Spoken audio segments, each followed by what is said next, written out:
La Ciudad de México no perdona. Nunca lo hizo. 32 grados a la sombra y el aire era una mezcla de plomo, aceite quemado y fritanga. Javier mantenía las manos sobre el volante de plástico pelado. Sus manos eran como el mapa de la ciudad, agrietadas, sucias de un cansancio que no se quita con jabón, llenas de cicatrices invisibles. El coche era un Nissan Tsuru del 94. Blanco con una franja rosa, los colores del reglamento. Un ataúd de latón con 4 ruedas que crujía en cada bache de la avenida Insurgentes. El motor roncaba con una arritmia metálica, un sonido que Javier conocía mejor que el latido de su propio corazón. 200.000 kilómetros en el cuentakilómetros real, pero el coche llevaba encima 1.000.000 de historias de mala muerte. Javier sacó un cigarrillo delicado del bolsillo de la camisa, sin filtro. Lo encendió con un encendedor Bic que apenas tenía gas. Aspiró el humo amargo y miró por la ventanilla. El tráfico era un nudo de hierro y desesperación. «Pinche ciudad», masmurró. No era una queja, era una constatación. A sus 58 años, Javier ya no esperaba nada. La esperanza es un lujo para los que tienen el estómago lleno o los que aún no han perdido lo que importa. Él había aprendido a vivir en el presente absoluto. La siguiente marcha, el siguiente semáforo, el siguiente cliente. La vida era un turno de 12 horas que nunca terminaba de verdad. Se miró en el espejo retrovisor. Sus ojos estaban inyectados en sangre, rodeados de bolsas oscuras. Ojos de perro viejo que ha visto demasiadas peleas y ya no tiene ganas de ladrar. A veces, cuando el tráfico se detenía por completo, se quedaba mirando el asiento trasero vacío. Un espacio de cuero sintético roto donde antes, hace mucho tiempo, se sentaba alguien que le daba sentido al ruido del motor. Ahora solo había polvo y el olor rancio de 1000 pasajeros anónimos. El radio del taxi escupía estática y una cumbia lejana. Javier la apagó de un manotazo. Prefería el silencio. El silencio le permitía escuchar los fallos del Tsuru. Sabía cuándo la suspensión iba a ceder, cuando los frenos necesitaban otra purga de aire. El coche y él eran la misma cosa. Maquinaria vieja aguantando por pura inercia. Avanzó 10 metros. El semáforo cambió a rojo otra vez. Un limpiaparabrisas se acercó al coche, pero Javier le hizo un gesto seco con la mano. El muchacho se retiró. Había algo en la cara de Javier, una especie de sombra fría, que hacía que la gente no insistiera. Sabía que era inútil, pensó mientras soltaba el humo por la nariz. Luchar contra la ciudad es como pelear contra el mar. Te acaba tragando. Siempre. Esa era su filosofía. Agachar la cabeza, meter primera y seguir. El mundo era una mierda, pero él todavía tenía su palabra y su licencia de conducir. Era poco, pero era suyo. De repente, un hombre golpeó el cristal de la puerta trasera. Javier no se inmutó. Desbloqueó el seguro con un movimiento mecánico. El pestillo subió con un chasquido metálico. «¿A dónde, jefe?», preguntó Javier sin girarse. La puerta se abrió. El aire acondicionado, que apenas enfriaba, luchó inútilmente contra la ráfaga de calor que entró desde la calle. El pasajero se sentó. Olía a perfume caro, de ese que cuesta más que una semana de turnos dobles. Javier ajustó el espejo retrovisor para verle la cara. Fue un movimiento rutinario, un acto de reflejo profesional. Pero los dedos se le congelaron sobre el marco del espejo. El mundo, que siempre había sido ruidoso y caótico, se quedó en silencio. Un silencio absoluto, de tumba. En el reflejo, unos ojos lo miraban. Ojos que Javier había visto en sus pesadillas durante 15 años. Ojos que habían salido impunes de un juzgado de mármol mientras él se quedaba solo en el cementerio. Era él, Raúl Castro, el hombre que le había quitado todo sin bajarse de su coche de lujo. Javier sintió el frío del metal en el estómago. No era miedo, era algo mucho más antiguo. Algo que estaba esperando en el fondo de su alma, como un arma cargada en un cajón olvidado. «A Santa Fe», dijo el hombre. Su voz era prepotente, la voz de alguien que cree que el tiempo de los demás le pertenece. «Y muévase, que llevo prisa». Javier no respondió. Bajó la mirada al taxímetro. Lo puso en marcha. Clac. El sonido del tiempo empezando a contar. «Santa Fe», repitió Javier.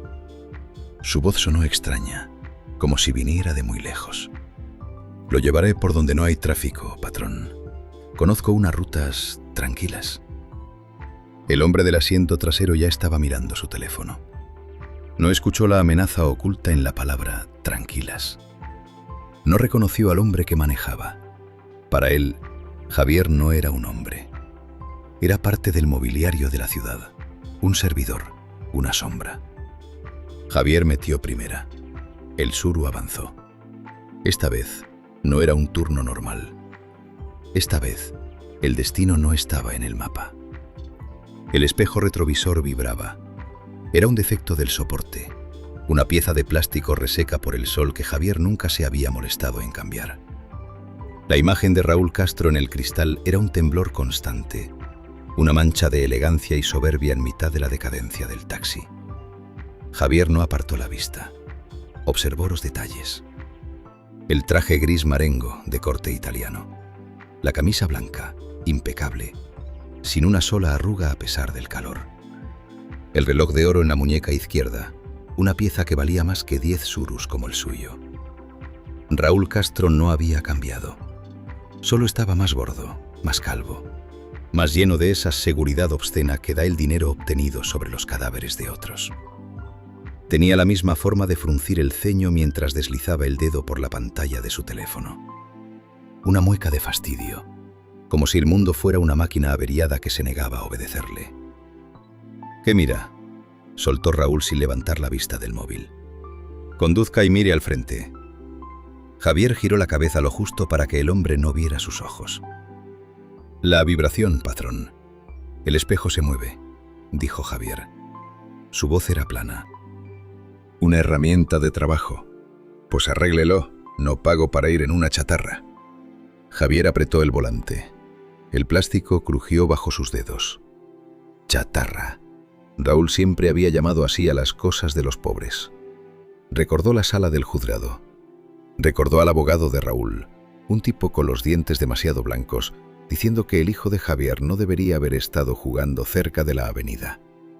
Que el BMW negro era un vehículo de alta precisión y que el peritaje, comprado con fajos de billetes de 500 pesos, decía que el niño se había cruzado.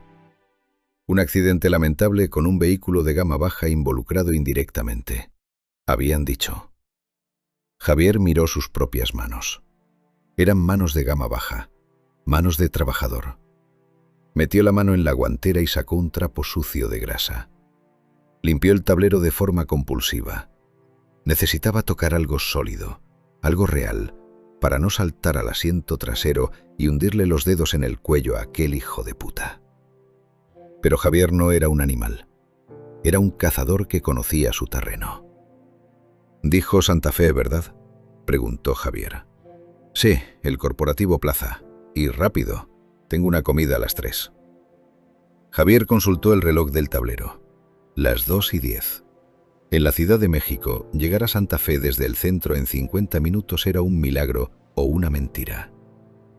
«Va a estar difícil por la Constituyentes, jefe. Hay bloqueo de maestros y un choque en el túnel».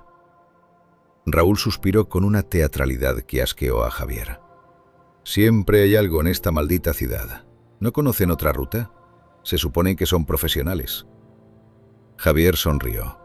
Fue una sonrisa corta, amarga, que se perdió en la sombra del habitáculo. «Conozco una, patrón, por detrás de las minas. Salimos directo a la parte alta de Santa Fe. Evitamos todo el tráfico de las lomas». Raúl levantó la vista del teléfono por primera vez. Miró por la ventana. Las calles se volvían más estrechas, las paredes más grises. Estaban dejando atrás la zona de oficinas y hoteles. «¿Seguro que es más rápido?», preguntó Raúl con un rastro de desconfianza en la voz. «Garantizado, jefe. Es la ruta de los que sabemos. Zonas donde no entra ni el Waze. Javier cambió a segunda. El coche dio un tirón. Entraron en una calle lateral, lejos de las avenidas principales. El ruido de la ciudad empezó a cambiar. El rugido de los camiones fue sustituido por el ladrido de perros tras las rejas y el sonido de las persianas metálicas de los talleres que bajaban para la hora de la comida. Javier lo sabía. Sabía que en ese momento estaba cruzando una frontera invisible. La frontera donde la ley de los juzgados y los abogados de dientes blancos dejaba de existir. En el espejo, Raúl Castro volvió a su teléfono. Se sentía seguro. Creía que el dinero y el traje eran una armadura. No sabía que estaba en un Suru blanco y rosa, conducido por un hombre que no tenía nada que perder, porque él mismo se lo había quitado todo hacía 15 años. 30 minutos, pensó Javier. En 30 minutos el mundo va a ser un lugar distinto. Fue en el cruce de Mixcoac, un martes de octubre. Llovía esa lluvia fina y sucia de la Ciudad de México, esa que mezcla el agua con el hollín y convierte el asfalto en una pista de patinaje. Javier recordaba el olor: tierra mojada, ozono y frenazos. Daniel tenía 10 años. Llevaba una mochila de Spiderman y los zapatos recién boleados porque era día de asamblea en la escuela. Javier lo miraba desde la acera de enfrente. Le había dicho: «Espérame ahí, no te muevas». Daniel sonrió. Siempre sonreía. Luego vino el rugido. Un BMW negro, serie 7. Un tanque de lujo alemán volando a 100 kilómetros por hora en una zona de 40. El coche no frenó. No hubo chillido de neumáticos, solo un golpe seco. ¡Pum!, como un costal de arena cayendo desde un cuarto piso. Javier vio la mochila de Spiderman volar por encima de un puesto de periódicos. Vio el cuerpo de su hijo quedar tendido en el charco, pequeño, roto, como un juguete abandonado. El BMW se detuvo 50 metros adelante. De la puerta del conductor bajó él, Raúl Castro. No bajó gritando, no bajó corriendo para ayudar. Bajó despacio, ajustándose el saco. Miró el frente de su coche, un faro roto, la parrilla hundida. Luego miró el cuerpo del niño. No hubo horror en su cara, solo fastidio, como si se hubiera pasado un bache demasiado profundo. ¿Sabe cuánto vale la vida de un niño en esta ciudad, jefe?, preguntó Javier de repente. La voz de Javier rompió el silencio del taxi como un disparo. Raúl Castro levantó la vista del teléfono, confundido. «¿Qué dice?», preguntó Raúl. «El taxímetro», mintió Javier señalando la cajita roja. «Sube rápido cuando hay tráfico». Raúl soltó un gruñido y volvió a su pantalla. Javier siguió conduciendo, pero su mente estaba en el juzgado de hace 15 años. Recordaba el mármol frío. Recordaba el olor a café barato y a tabaco rancio de los pasillos legales. Recordaba al abogado de Castro, un tipo con un maletín de piel de cocodrilo y una sonrisa de hiena. «El niño se atravesó», dijeron. «El señor Castro intentó esquivarlo», dijeron. «El peritaje indica que la visibilidad era nula», dijeron. Javier no tenía dinero para peritos. No tenía amigos en la Secretaría de Seguridad. Tenía solo su dolor y una esposa que murió de tristeza 2 años después. Al final, el juez, un hombre con cara de rata y una corbata mal anudada, dictó sentencia. Homicidio imprudencial con atenuantes. Una multa. Una indemnización de miseria que Javier nunca tocó. 6 ceros. Eso valía el hijo de un taxista. 6 ceros y un apretón de manos entre el juez y el asesino en el estacionamiento del juzgado. Javier lo vio desde lejos. Vio cómo Castro le daba una palmadita en la espalda al juez antes de subirse a un coche nuevo. Otro BMW, negro, igual que el anterior. El mundo es una mierda. Javier lo supo ese día. La justicia es una señora que solo abre los ojos para ver de qué color es el billete que le ponen en la mano. Javier apretó el volante. El Suru subía ahora por una pendiente pronunciada hacia las colinas de Álvaro Obregón. Las casas de ladrillo sin aplanar se amontonaban unas sobre otras, como gente tratando de no caerse al abismo. «Este camino se ve muy solo», dijo Raúl desde atrás. Había un rastro de nerviosismo en su voz. «¿Seguro que vamos bien?». Javier miró por el retrovisor. Sus ojos se encontraron con los de Castro por una fracción de segundo. «Voy por donde no hay cámaras, patrón», dijo Javier. Su voz era tan fría como el metal de una llave inglesa. «En esta ciudad, si no te ven, no existes. Usted lo sabe mejor que nadie, ¿verdad?». Raúl frunció el ceño. Algo en el tono del taxista lo incomodó. Guardó el teléfono en el bolsillo. «¿Nos conocemos de algo?», preguntó Raúl, entornando los ojos. Javier hizo un cambio de velocidad. El motor del Tsuru protestó con un gemido agudo. «Todos nos conocemos en el asfalto, jefe. Los que manejan y los que son manejados». El taxi giró bruscamente hacia un callejón estrecho. Las paredes de cemento estaban llenas de grafitis. El sol ya no entraba ahí. Javier sintió un peso ligero en el pecho. Por primera vez en 15 años, la sombra empezaba a moverse. Santa Fe, el espejismo de cristal y acero. El lugar donde los dueños de la ciudad se esconden en oficinas con aire acondicionado para no oler la miseria que dejan abajo. Para Javier, Santa Fe era un insulto. Un montón de edificios caros construidos sobre minas de arena y basureros. Un símbolo de todo lo que estaba mal. Raúl Castro no paraba de hablar por su teléfono. Eran conversaciones de poder. Palabras como adquisición, recursos humanos, liquidación y margen de beneficio. Hablaba con la voz de quien está acostumbrado a que el mundo se detenga cuando él abre la boca.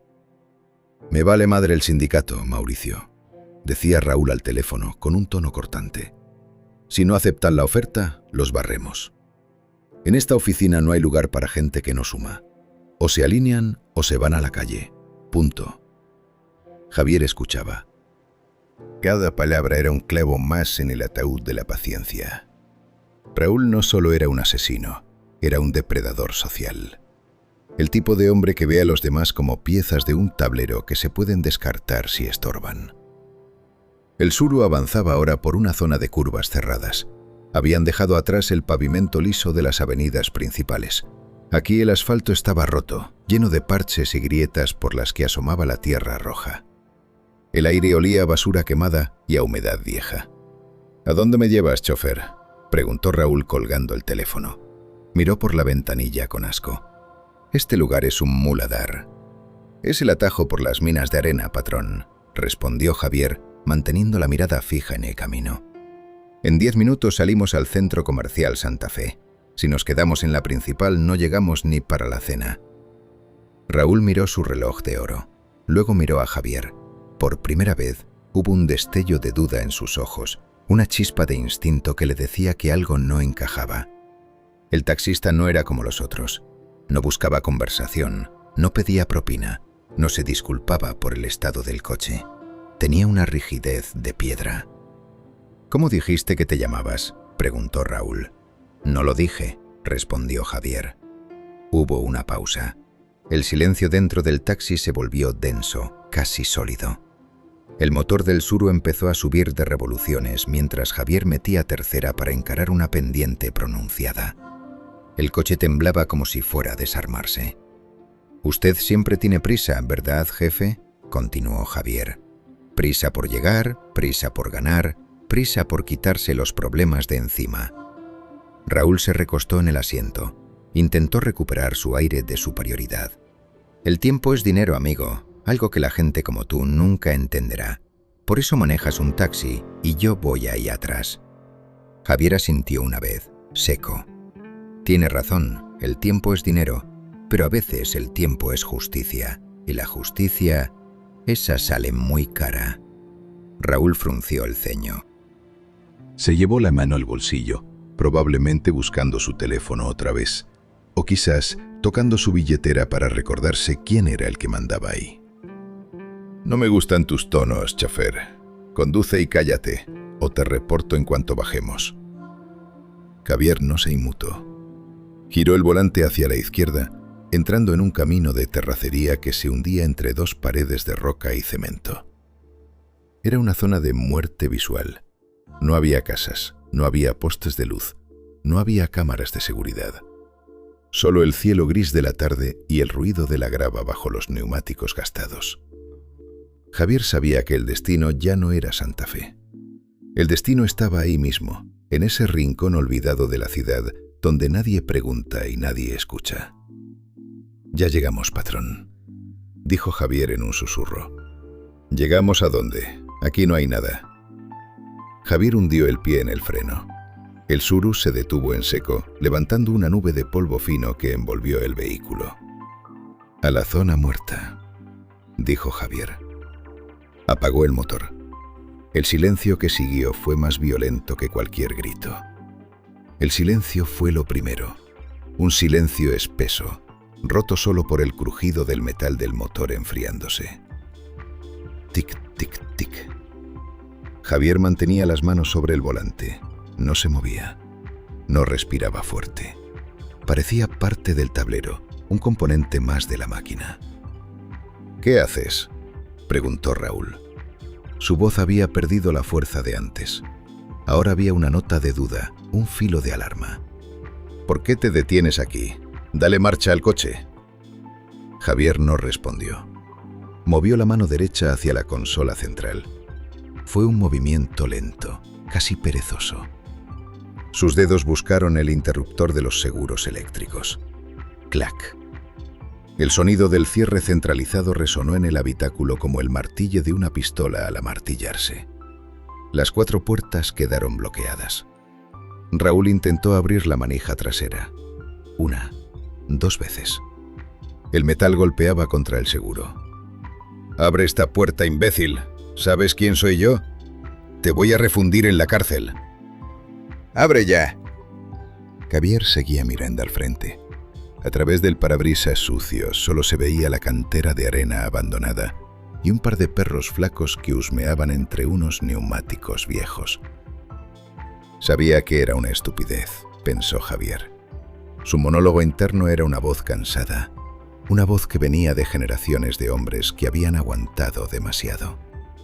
Lo supe desde el principio, pero hay líneas que no se cruzan, líneas que mi viejo me enseñó con el ejemplo. El mundo es una mierda, pero esas líneas siguen ahí, invisibles, inamovibles, como cicatrices. Javier metió la mano en el bolsillo de la camisa y sacó el último cigarrillo. Lo encendió. El humo inundó el coche. «Usted no sabe quién soy yo, ¿verdad, patrón?», dijo Javier sin girarse. «Eres un pinche taxista loco, eso es lo que eres. Abre la puerta o te juro que...». «Hace 15 años», interrumpió Javier. Su voz era un susurro frío. «Calle Miscoac, un martes de lluvia. ¿Le suena?». Raúl se quedó mudo. La agitación se detuvo de golpe. En el espejo retrovisor, Javier vio cómo la cara del hombre se ponía pálida, perdiendo ese color rosado de los que comen bien y duermen tranquilos. «No sé de qué me hablas», dijo Raúl, pero su voz temblaba. Sus ojos buscaban una salida, una cámara, un testigo. No había nada, solo polvo y silencio. «Yo manejaba un microbús en ese entonces», siguió Javier. «Tenía un hijo, Daniel. Tenía 10 años y una mochila de Spiderman. Usted tenía un BMW negro y mucha prisa».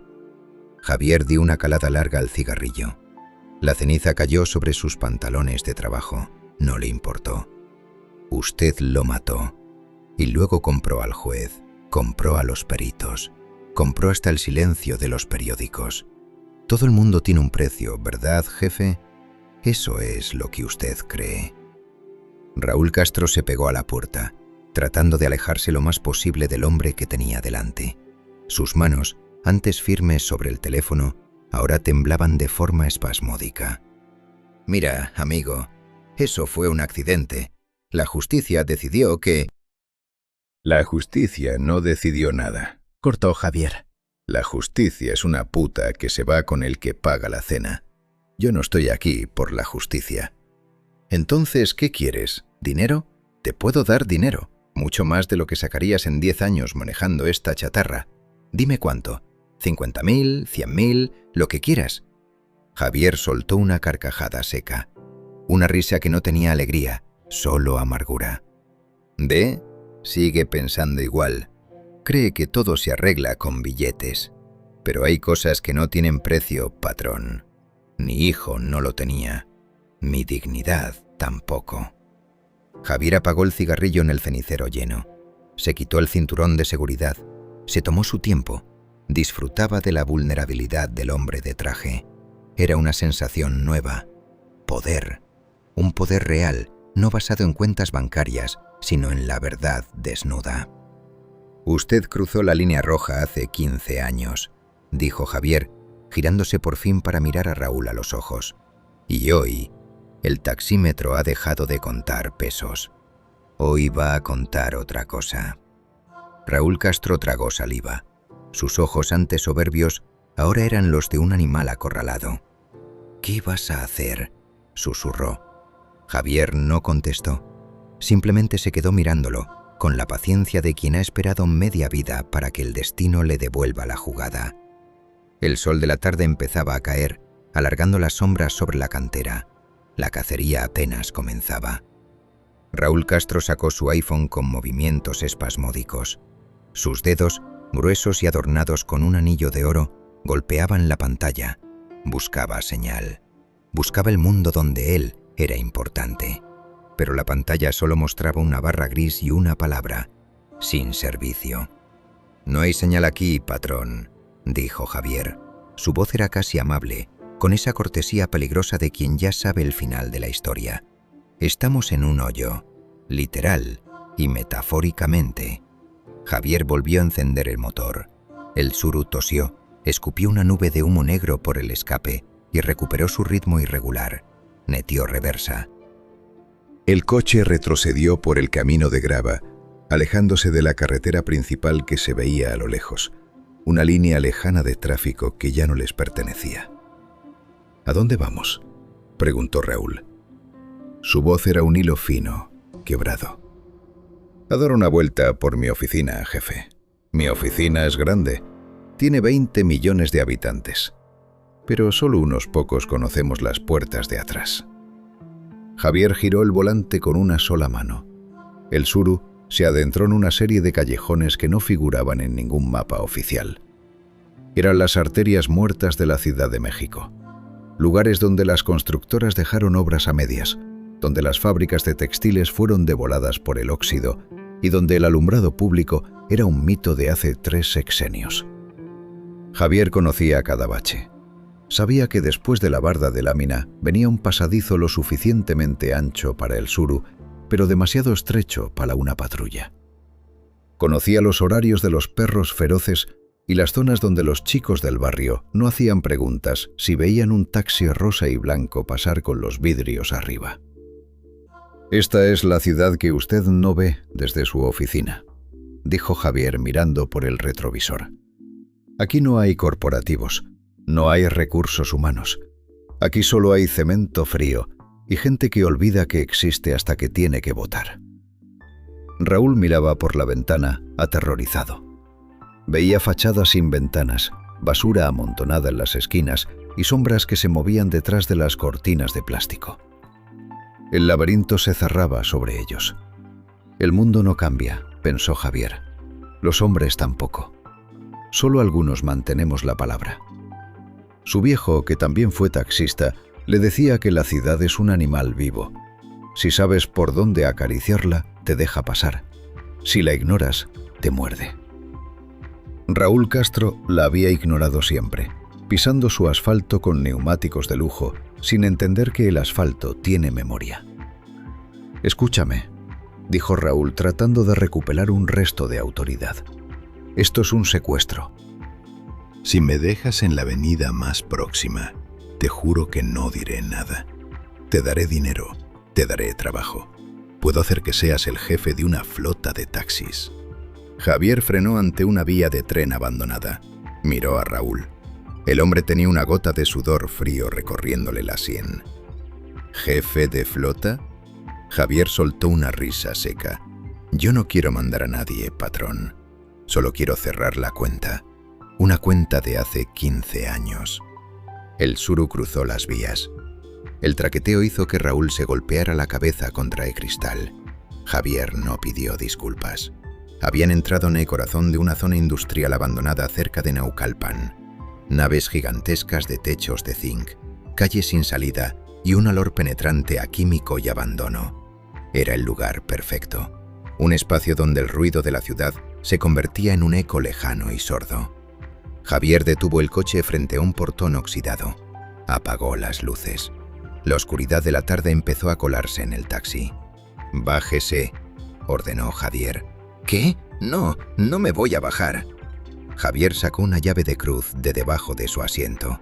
Un trozo de hierro pesado, frío, con las puntas gastadas de cambiar neumáticos en la oscuridad. No hizo falta decir más. El peso del metal en la mano de Javier hablaba por sí solo. Javier bajó del coche. El aire afuera era pesado. Rodeó el vehículo y abrió la puerta trasera. «Le dije que se bajara, patrón. El viaje ha terminado». Raúl bajó del Tsuru. Sus zapatos de piel fina pisaron un charco aceitoso. Eran unos Oxford de $1000 en un suelo de 10 centavos. Miró a su alrededor con la desesperación de quien se sabe fuera de su elemento. El eco de la ciudad era un murmullo lejano, una marea de ruido que no iba a venir a salvarlo. Javier se apoyó en el capó del coche. El metal aún irradiaba calor. Mantenía la llave de cruz en la mano derecha, pero no la blandía. La sostenía como lo que era, una herramienta. «Calle Mixcoac, esquina con Patriotismo», dijo Javier. Su voz era seca, sin emoción. 6 de la tarde. Martes. Llovía. Raúl tragó saliva. Se ajustó el saco por puro reflejo, intentando aferrarse a la imagen de hombre de negocios. «Te lo he dicho, fue un accidente. La visibilidad era mala. Iba a 100, cortó Javier. En una zona de 40. No frenó. Ni siquiera hubo marcas de neumáticos en el asfalto. Yo las busqué. Fui todas las noches durante un mes con una linterna. Nada.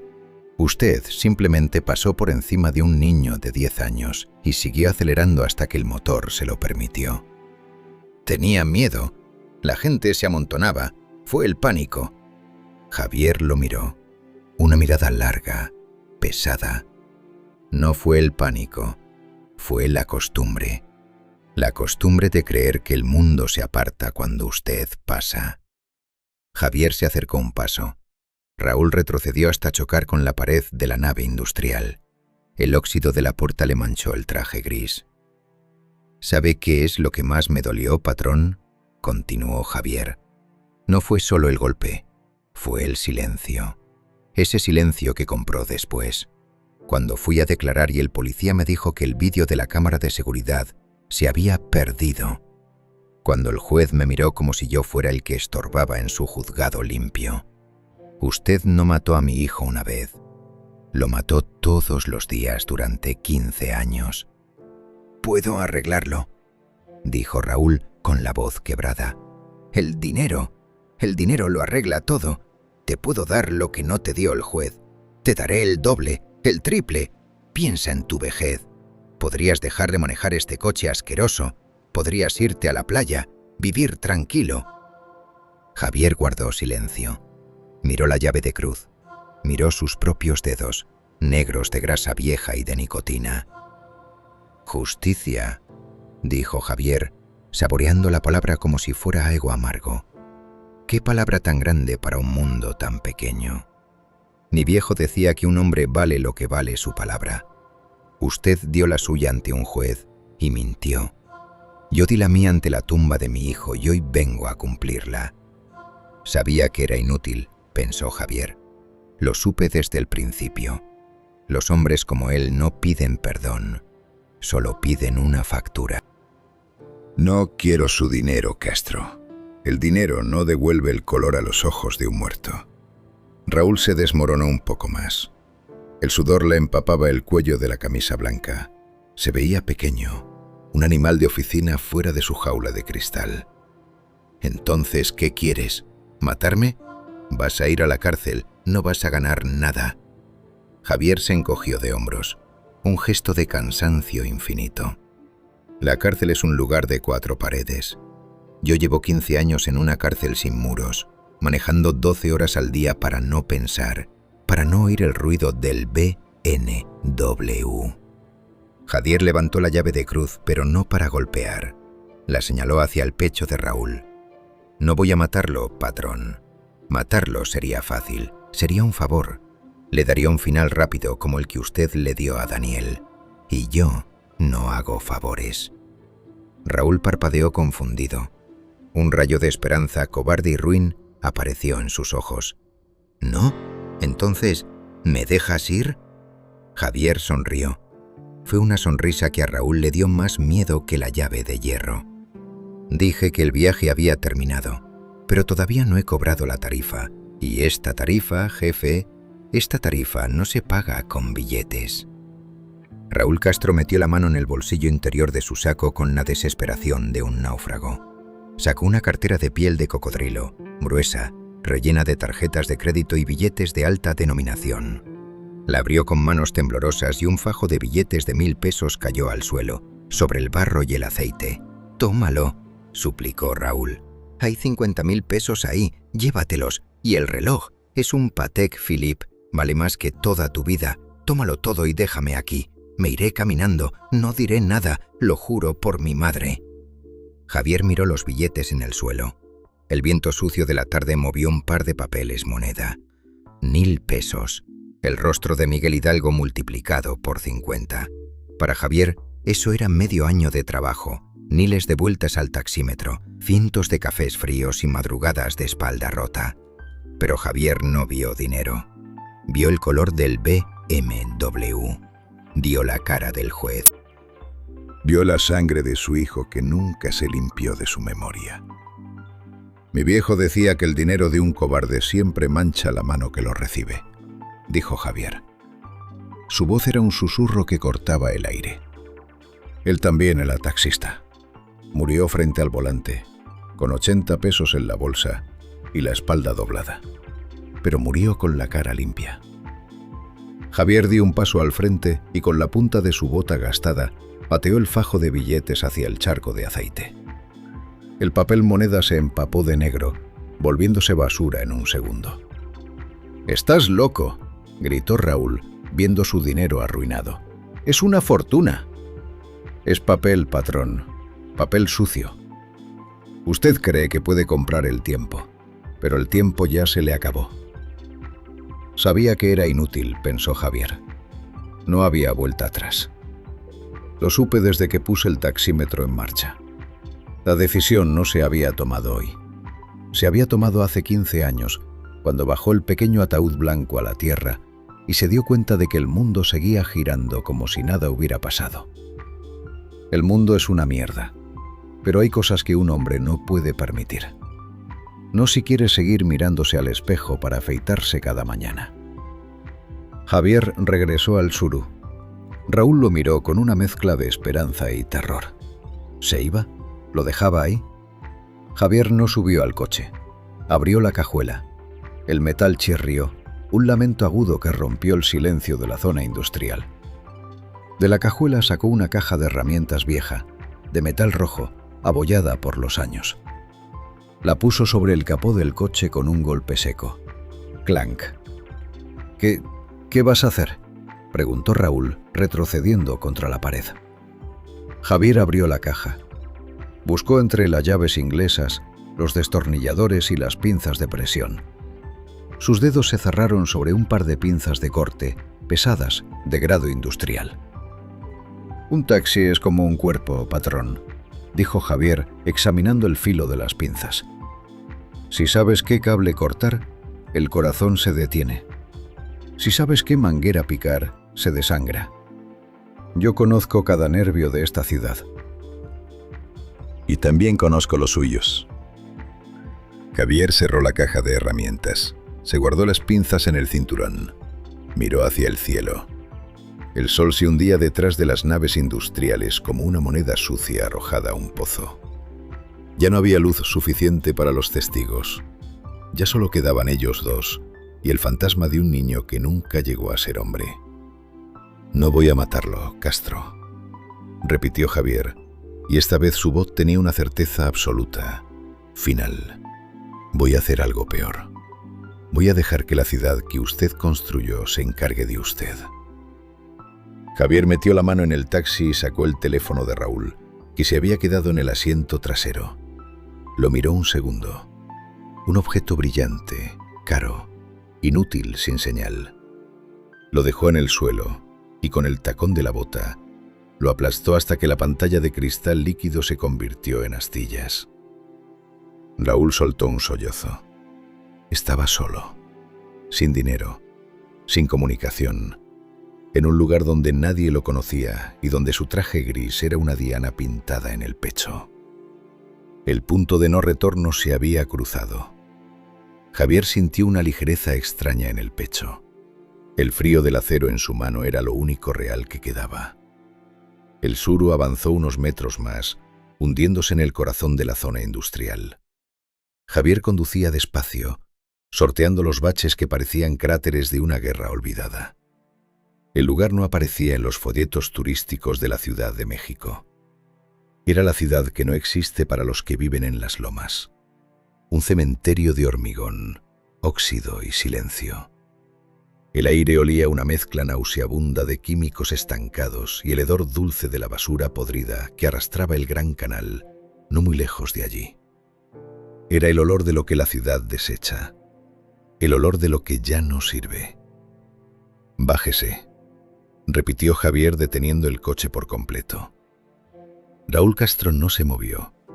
Se aferraba a la manija de la puerta con los nudillos blancos. Miraba por la ventana a los perros flacos, de costillas marcadas y ojos amarillos, que habían salido de entre las naves vacías para observar el taxi. Animales silenciosos, acostumbrados a comer lo que fuera. No me voy a bajar», sollozó Raúl. «Por favor, llévame a cualquier lado. Te firmo un cheque. Te doy mi casa, pero no me dejes aquí». Javier rodeó el coche. No hubo violencia innecesaria. Simplemente abrió la puerta del pasajero y con la fuerza de un hombre que ha cargado motores y cajas de herramientas toda su vida, tiró de Raúl hacia afuera. El empresario cayó de rodillas sobre la grava sucia. Sus pantalones de $1.500 se rasgaron. «Mire a su alrededor, patrón», dijo Javier, señalando el horizonte de naves industriales abandonadas.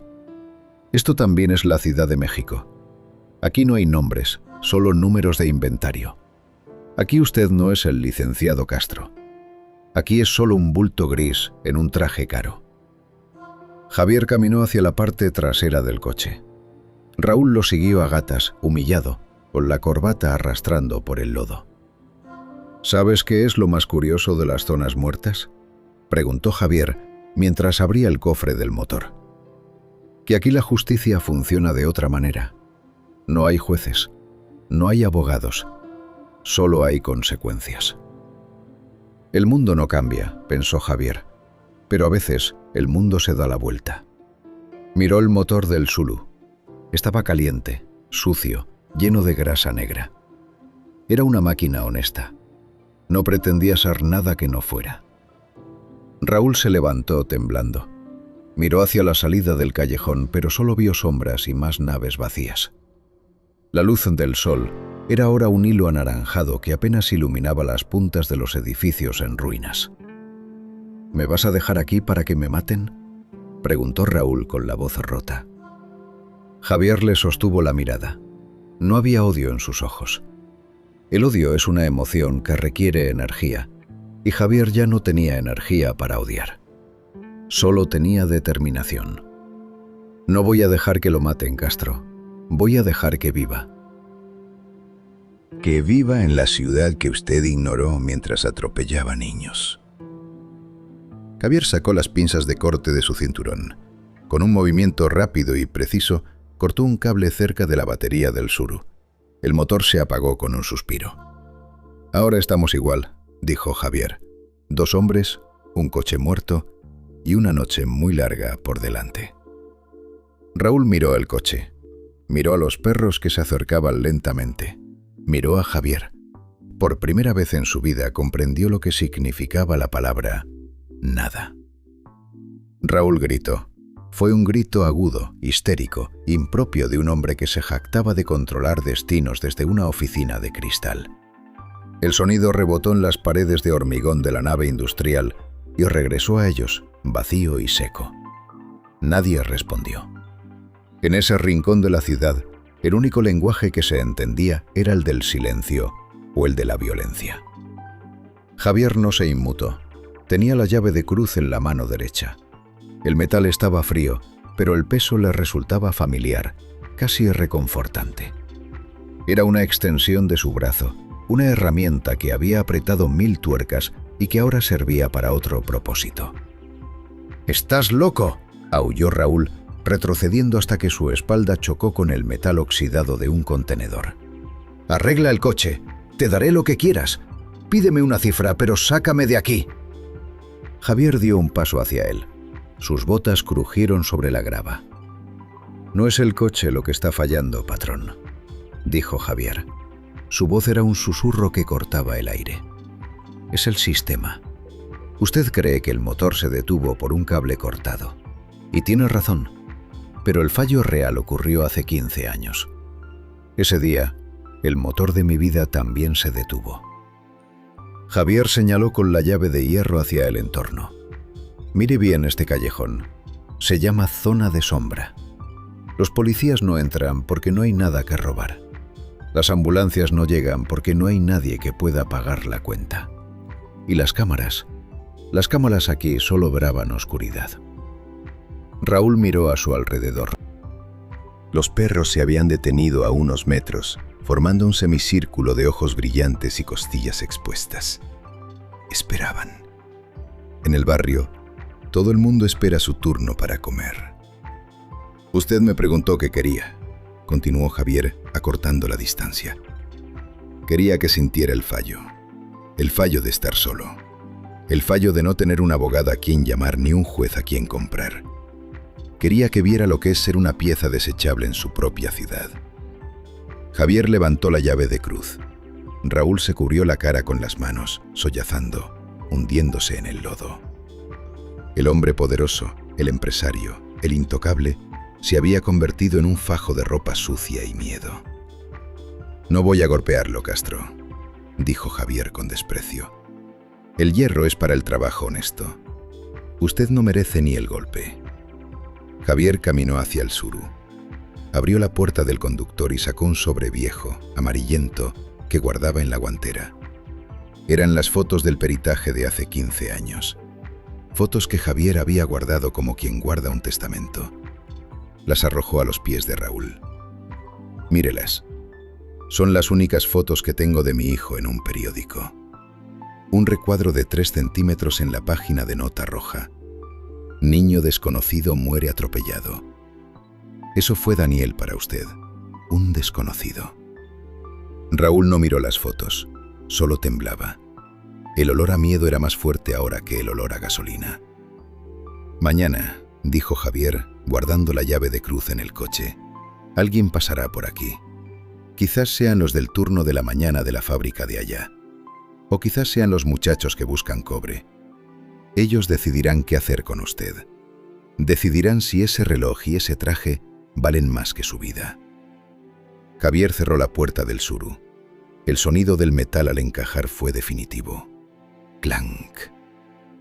«Yo ya cobré mi tarifa, patrón. El viaje se acabó de verdad». Javier se alejó caminando hacia la salida del callejón, dejando el taxi y al hombre atrás. No miró hacia atrás. Un hombre de su edad sabe que mirar atrás solo sirve para tropezar con lo que viene de frente. Javier se detuvo. No se había ido aún. Sus botas de suela gastada se hundieron en la tierra seca, a medio metro del hombre que sollozaba en el suelo. El aire en el callejón se había vuelto gélido, con ese frío súbito que cae sobre la capital cuando el sol se retira y deja paso a la negrura. «Se llamaba Daniel», dijo Javier. Raúl levantó la cabeza con los ojos empañados. El nombre no pareció producirle ningún efecto inmediato. Para él, Los nombres de la gente como Javier eran ruidos de fondo, estática en el televisor. ¿Qué?, balbuceó Raúl. Daniel, mi hijo, 10 años. Le gustaba el fútbol y quería ser ingeniero para construir puentes. Decía que los puentes ayudaban a que la gente no llegara tarde. Javier dio un paso más. La sombra de su cuerpo, alargada y flaca, cubrió por completo al empresario. Usted nunca supo su nombre. En el expediente 402/09, él era el occiso. Para su abogado era el elemento de fricción. Para el juez era un trámite antes de irse a comer. Pero para mí, Daniel era el motivo por el que yo me levantaba a las 4 de la mañana a manejar esta chatarra. Raúl intentó incorporarse, apoyando las palmas en el lodo. Escucha, Javier, te llamas Javier, ¿verdad? Lo siento, de verdad. Fue hace mucho tiempo. Yo no era el mismo hombre. Estaba bajo mucha presión. Los negocios, la familia. Presión, repitió Javier con una sonrisa amarga. Presión es lo que siente una manguera de frenos antes de reventar. Presión es lo que siente un padre cuando tiene que elegir entre comprar medicina o pagar la renta. Lo suyo no era presión, patrón. Lo suyo era soberbia. Javier sopesó la llave de cruz.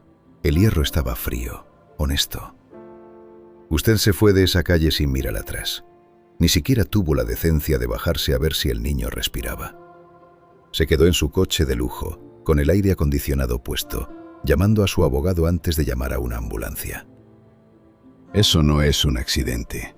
Eso es una declaración de guerra.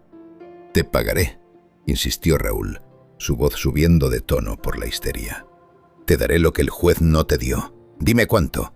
1 millón, 2 millones. Javier suspiró. Un sonido cansado que venía desde lo más profundo de sus pulmones negros de tabaco. ¿Sabe cuál es el problema de la gente como usted? Que creen que la vida es una transacción, que todo tiene un precio de liquidación.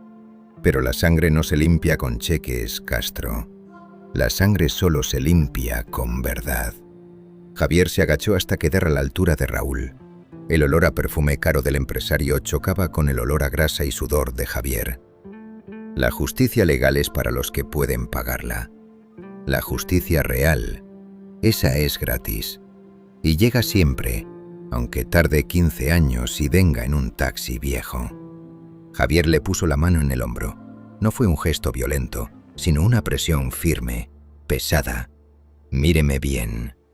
Mañana, cuando esté solo y tenga miedo, cuando el hambre le apriete y nadie conteste a sus gritos, quiero que se acuerde de Daniel, no de mí, de él, de sus zapatos boleados y su mochila de Spiderman. Raúl cerró los ojos y empezó a llorar de nuevo. Un llanto de niño rico que ha perdido el juguete, no de hombre que se arrepiente. No hay redención para estos tipos, pensó Javier. Solo hay consecuencias. Javier se levantó, guardó la llave de cruz en el cinturón de sus pantalones. Ya no había nada más que decir. Las palabras se habían agotado hace mucho tiempo, en las noches de insomnio frente a una televisión apagada. Sus cuentas están pendientes con Dios, si es que eso existe, dijo Javier dándose la vuelta. Conmigo, la cuenta está saldada. El taxímetro se detuvo aquí. Caminó hacia la oscuridad del callejón. Esta vez no se detuvo. El ruido de sus pasos era lo único que quedaba en la zona muerta, mientras detrás de él, Raúl Castro empezaba a comprender que la noche apenas estaba comenzando. Javier no se marchó de inmediato. Un hombre que ha pasado 30 años al volante sabe que las prisas son para los aficionados. Se detuvo frente a Raúl, que seguía hecho un ovillo en el suelo, y lo observó con la frialdad de quien examina una pieza defectuosa en un deshuesadero. «Los zapatos», dijo Javier. Raúl levantó la vista, confundido, con un hilo de saliva colgando de la barbilla. «¿Qué?» «Que se quite los zapatos, ahora». Raúl dudó, pero al ver la llave de cruz todavía en la mano de Javier, empezó a desabrocharse los Oxford de piel italiana con dedos torpes. Los dejó en el barro. Javier los recogió. Pesaban poco, eran de una calidad excelente. Los lanzó lejos, hacia el interior de una nave abandonada donde el agua estancada brillaba con un arco iris de aceite. «Sin zapatos no llegará muy lejos en este suelo», sentenció Javier. «Y el saco también. Póngalo ahí, sobre la piedra». «Me voy a morir de frío», gimió Raúl. «No se va a morir de frío, se va a morir de miedo, que es distinto». Javier no lo hacía por robo. No quería nada de ese hombre. Lo hacía por técnica. En la Ciudad de México, un hombre de traje y zapatos caros es un señor. Un hombre descalzo, en camisa, sucio de lodo y caminando por una zona industrial a las 8 de la noche es un blanco. Es un fantasma. Es nadie. Javier caminó de regreso al Tsuru. Abrió la puerta del conductor y sacó un pequeño bote de pintura en aerosol, color negro. Se acercó a las placas del taxi y las enroció hasta que los números fueron ilegibles. Luego hizo lo mismo con el número económico de las puertas. En la oscuridad, el coche era ahora solo una mancha más entre los escombros. «El mundo no cambia», pensó Javier mientras cerraba el bote. «Pero las reglas sí. En el asfalto, el que tiene el mapa manda. Y yo tengo el mapa grabado en los huesos». Miró hacia el final de la calle. 3 sombras se habían recortado contra la luz lejana de un poste de luz que funcionaba a medias. No eran policías, eran los dueños de la noche de aquel sector. Tipos que buscaban cobre, llantas o cualquier cosa que se pudiera vender por una dosis de piedra o un poco de solvente. Habían visto el taxi, habían visto el traje de Raúl. Eran los buitres del cemento y ya estaban oliendo la sangre. «Ahí vienen sus nuevos socios, patrón», dijo Javier, señalando hacia las sombras. «No saben quién es usted. No saben de su cuenta bancaria ni de sus influencias en el gobierno. Para ellos, usted es solo un bulto que trae una camisa limpia. Y créame, aquí la gente tiene mucha hambre». Raúl miró hacia donde Javier señalaba. El pánico que sintió entonces fue algo físico, un golpe en el estómago que le hizo perder el aliento. Las sombras se movían despacio, con esa confianza depredadora de quien no tiene nada que perder. «No me dejes así», gritó Raúl, tratando de levantarse pero resbalando en el lodo. «Javier, por lo que más quieras, dispárame si quieres, pero no me dejes con ellos». Javier subió al Tsuru, metió la llave en el contacto. El cable que había cortado antes era solo un puente flojo que él mismo había preparado. Con un movimiento experto, conectó los cables bajo el tablero. El motor arrancó al primer intento, roncando con su habitual arritmia metálica. «Daniel no tuvo tiempo de pedir por favor», dijo Javier a través de la ventanilla abierta. «Usted le quitó el futuro en un segundo. Yo solo le estoy quitando la protección».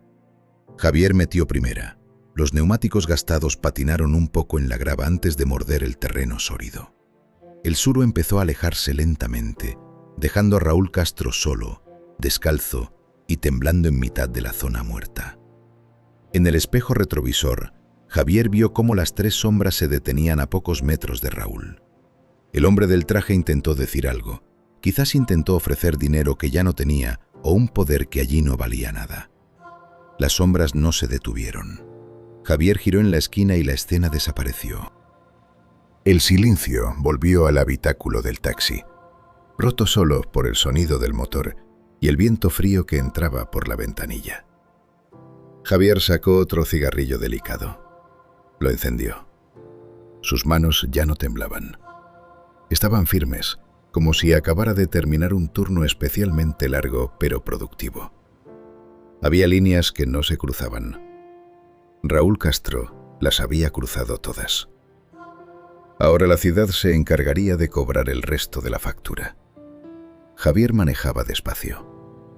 El Tsuru avanzaba por las calles de Naucalpan hacia el periférico, integrándose en la marea de luces rojas y blancas que es la Ciudad de México de noche. El motor seguía con su roncado irregular, pero a Javier le parecía que el coche pesaba menos. O tal vez era él quien sentía que los pulmones le funcionaban mejor. Se detuvo en una gasolinera abandonada, bajo una lámpara de sodio que parpadeaba con un zumbido eléctrico. Sacó un trapo empapado en solvente y con movimientos rápidos y precisos limpió la pintura negra de las placas. También borró los trazos que cubrían el número económico de las puertas. Volvía a ser un taxista, un número más en la estadística del transporte público, una sombra entre millones. Nada ha cambiado, pensó Javier, mientras tiraba el trapo sucio a un bote de basura. El mundo sigue siendo el mismo vertedero. Los ricos siguen siendo dueños del aire y los pobres seguimos masticando el polvo. Pero hoy al menos, un dueño del aire sabe lo que se siente al tener los pies en la tierra. Entró de nuevo en el habitáculo. El olor a perfume caro de Raúl Castro todavía flotaba en el asiento trasero. Javier bajó todas las ventanillas para que el aire sucio de la ciudad barriera aquel rastro de soberbia. Metió primera y se incorporó al flujo del tráfico. Miró el taxímetro. Seguía marcando la cifra del momento en que se detuvo. Lo apagó. ¡Clac! Esa cuenta no se iba a cobrar nunca. No en pesos. Conducía por el viaducto. A ambos lados, los edificios de oficinas brillaban como cajas de cristal llenas de gente que seguía trabajando. Gente que creía que el éxito era una gráfica ascendente. Javier los miraba con una mezcla de lástima y desprecio. Él sabía lo que había debajo de ese cristal. Sabía lo que pasaba cuando la luz se apagaba y te quedabas solo en un callejón sin zapatos. Llegó al centro histórico. Las calles se estrecharon. El olor a tacos al pastor, a alcantarilla y a incienso barato de las tiendas de esoterismo lo envolvió. Era su territorio, el lugar donde la ciudad muestra su verdadera cara, vieja, cansada, pero indomable. Se detuvo frente a una fonda que todavía tenía la cortina abierta. Un local pequeño, con paredes de azulejos amarillentos y una Virgen de Guadalupe rodeada de luces LED. ¿Qué pasó, Javi?, le preguntó el hombre detrás de la barra, un tipo gordo con una camiseta de los Pumas. Te ves como si hubieras manejado hasta Tijuana de un tirón. Turno largo, Beto, respondió Javier, sentándose en el taburete de siempre. Dame un café, negro, y ponle un chorro de lo que tengas debajo de la barra. Beto asintió. No hizo preguntas. En el centro, las preguntas son para la gente que tiene tiempo de sobra. Le sirvió un café humeante y le añadió un generoso chorro de tequila de dudosa procedencia. Javier bebió un sorbo. El líquido le quemó la garganta, pero el calor le sentó bien. Sacó su cajetilla de delicados. Estaba vacía. La arrugó y la dejó sobre la barra. ¿Mucha chamba?, insistió Beto limpiando un vaso con un trapo gris. La de siempre, dijo Javier, mirando su reflejo en el espejo detrás de las botellas. Clientes que creen que el taxi es su casa. Gente que se cree que el tiempo no pasa por ellos. Javier miró sus manos. Ya no temblaban. Estaban quietas, apoyadas en la madera gastada de la barra. Manos de gama baja, como había dicho Castro. Manos que habían hecho lo que tenían que hacer. No sentía alegría, no sentía triunfo. El triunfo es para los políticos y para los que ganan la lotería. Javier solo sentía una paz fría. La paz de quien ha cerrado un libro que llevaba abierto 15 años. El libro estaba lleno de sangre y de barro, pero la última página estaba escrita. Sabía que era inútil, se repitió mentalmente. Raúl Castro aparecerá mañana o no aparecerá. Tal vez lo ayuden, tal vez lo maten por su camisa. Pero a mí ya no me importa. Mi deuda no era con él, era conmigo y con Daniel. Terminó el café de un trago. Dejó un billete de 50 pesos sobre la barra. Nos vemos mañana, Beto. Mañana, Javi. Suerte con el pasaje. Javier salió a la calle. El Suru lo esperaba en la esquina, bajo la luz de un semáforo que cambiaba de verde a rojo, solo, en una calle que no dormía. Subió al coche, cerró la puerta y, por primera vez en 15 años, no miró el asiento trasero. Ya no había nadie ahí, solo el vacío. Y el vacío, por fin, estaba en silencio. Javier detuvo el suru en la esquina de la calle Revillagigedo. Ahí estaba su sitio. Una hilera de taxis viejos, algunos con el cofre abierto, otros con los conductores apoyados en las salpicaderas, matando el tiempo entre cigarros y pláticas de fútbol. Era su base, su cuartel en la batalla diaria contra el asfalto. El reloj de una torre cercana marcaba las 11 de la noche. El aire era frío y traía un olor a caucho quemado. Javier bajó del coche. Sus rodillas crujieron, un recordatorio de que los años no perdonan, ni a los hombres ni a los motores. Don Chente, el más viejo del sitio, un hombre que manejaba desde que los taxis eran de color cocodrilo, levantó la vista de su periódico. Lo miró por encima de sus lentes remendados con cinta adhesiva. «Te perdiste, Javi», dijo Chente. Su voz era como grava arrastrándose. «Te buscó la base por radio hace 2 horas. Un servicio a Polanco. Te lo perdiste». Javier se recostó contra la puerta del suru. Sacó el encendedor y buscó un cigarrillo, pero recordó que la cajetilla estaba vacía. Chente, sin decir palabra, le extendió un faros. Javier lo aceptó. «Tuve un viaje largo, Chente, hasta las afueras, por las minas», respondió Javier. Hubo un silencio. Los otros 3 taxistas que estaban cerca se acercaron despacio. Eran hombres con rostros tallados por el humo y las mentiras de los pasajeros. Hombres que sabían leer una cara mejor que un mapa. Miraron a Javier. Miraron el suru. El coche estaba cubierto de polvo rojo, ese polvo fino de las canteras que no se encuentra en las avenidas principales. Chente examinó las placas de Javier. Vio los restos de solvente. Vio las manos de Javier todavía manchadas de esa grasa negra que no sale con un simple lavado. Luego lo miró a los ojos. En el barrio, la gente no necesita confesiones. El respeto no se pide, se huele. Y esa noche, Javier olía a algo que no era cansancio. Olía a una resolución final, a esa paz amarga que solo conocen los hombres que han cruzado su propio desierto y han regresado con los pies sangrando, pero con la frente en alto. ¿Problemas con el pasaje?, preguntó uno de los jóvenes intentando romper el hielo. Javier soltó el humo despacio. «No», dijo. «El pasaje llegó a donde tenía que llegar. La cuenta está cerrada». Chente asintió una sola vez, un movimiento corto, solemne. No preguntó quién era el cliente ni qué había pasado en las minas. En ese gremio, hacer preguntas es de imprudentes o de soplones. Y Chente era un hombre de ley, de la ley de la calle. «Mejor así», dijo Chente. «A veces las deudas se vuelven muy pesadas de cargar en el maletero. Se calienta el motor». Los otros taxistas se mantuvieron en silencio, formando un círculo informal alrededor de Javier. No hubo aplausos, ni palmadas en la espalda, ni discursos sobre la justicia. Solo una aceptación tácita. En ese momento, Javier dejó de ser el Javi, el hombre triste que siempre miraba el asiento trasero. Volvió a ser Javier, el compañero, el que tiene palabra de hombre. ¿Vas a seguir el turno?, preguntó Chente, volviendo a su periódico. Javier miró su zuru. El coche parecía cansado, pero digno, como él. «No, mañana será otro día. Hoy el cuerpo ya no da para más». «Vete a descansar, Javi», dijo Chente sin levantar la vista. «Mañana te guardo el lugar de la esquina, el que le pega la sombra». Javier subió al taxi. Antes de arrancar, vio por el retrovisor cómo los otros taxistas regresaban a sus puestos. Se movían con una lentitud respetuosa, dejándole espacio para salir.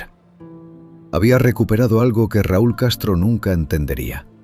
No era dinero, ni poder, ni éxito. Era el respeto de sus iguales. El saber que en un mundo donde todo se vende y se compra, él había mantenido una parte de sí mismo fuera del mercado. Metió primera. El motor roncó. El suru avanzó por la calle desierta, iluminado por los neones de los hoteles de paso.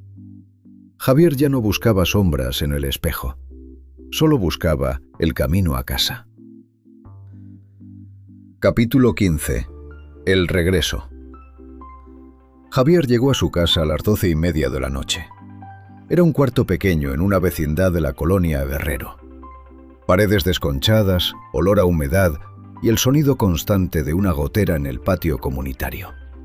Un lugar que no había cambiado en décadas. Un lugar que no pretendía ser nada más que 4 paredes y un techo. Subió las escaleras despacio.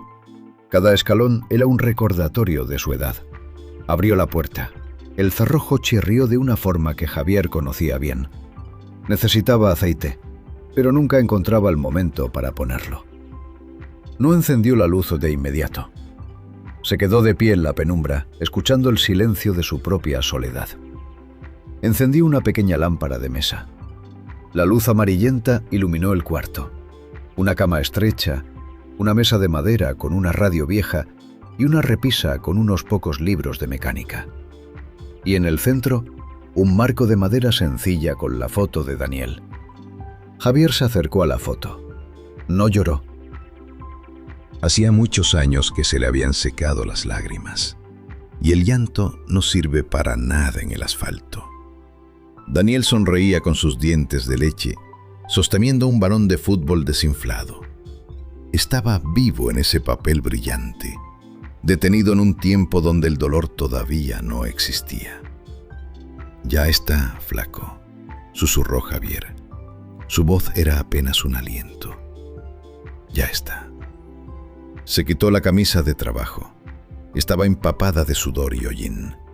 La dejó sobre la silla. Sus hombros estaban caídos, cargando el peso de 15 años de espera. Ahora que la espera había terminado, el peso no se había ido del todo, pero se sentía distinto. Era un peso sólido, real, un peso que se podía llevar con la espalda recta. Se sirvió un vaso de agua del grifo. El agua sabía a cloro y a tubería vieja. La bebió de pie, mirando por la ventana hacia el patio de la vecindad. Abajo un gato callejero hurgaba en una bolsa de basura. La vida seguía. En los barrios populares, la vida no se detiene por la tragedia ni por la venganza. La gente se levanta, trabaja, sufre y muere. El mundo es una mierda, pero es el único mundo que hay. Sabía que era inútil, pensó Javier mientras dejaba el vaso en la mesa. El mundo no es mejor ahora. Raúl Castro es solo un nombre en una lista de agravios que nunca termina. Mañana habrá otro como él en otro BMW negro. Mañana habrá otro niño cruzando una calle que no debería cruzar. Pero había una diferencia. Javier se miró en el pequeño espejo del baño. Ya no vio al hombre derrotado que evitaba su propio reflejo. Vio a un hombre que había cumplido su palabra, un hombre que, en mitad de la suciedad, había mantenido su rostro limpio. Se acostó en la cama sin desvestirse del todo. Cerró los ojos. Por primera vez en 15 años, no escuchó el rugido del motor del BMW negro. Solo escuchó el silencio de la noche y el latido tranquilo de su propio corazón. Afuera, la Ciudad de México seguía rugiendo. Millones de historias cruzándose en el asfalto. Millones de deudas sin cobrar. Pero la de Javier ya no era una de ellas. A las 5 de la mañana, el despertador sonó. Un ruido metálico, seco, insistente. Javier se levantó. Se lavó la cara con agua fría. Se puso la camisa limpia. Tomó las llaves del Tsuru y salió de la habitación. Bajó las escaleras, salió a la calle y subió al taxi. El motor arrancó al primer intento. Metió primera. El coche avanzó hacia la avenida, buscando el primer pasaje del día. La vida era eso, un turno que empezaba de nuevo. El sol empezaba a asomar por detrás de los edificios, tiñendo el smog de un color dorado sucio. Javier ajustó el espejo retrovisor. Ya no vibraba tanto. O tal vez, simplemente, él ya no tenía miedo de lo que pudiera ver en él. Ya no quedaba nada por hacer. Nunca había quedado nada, salvo seguir adelante.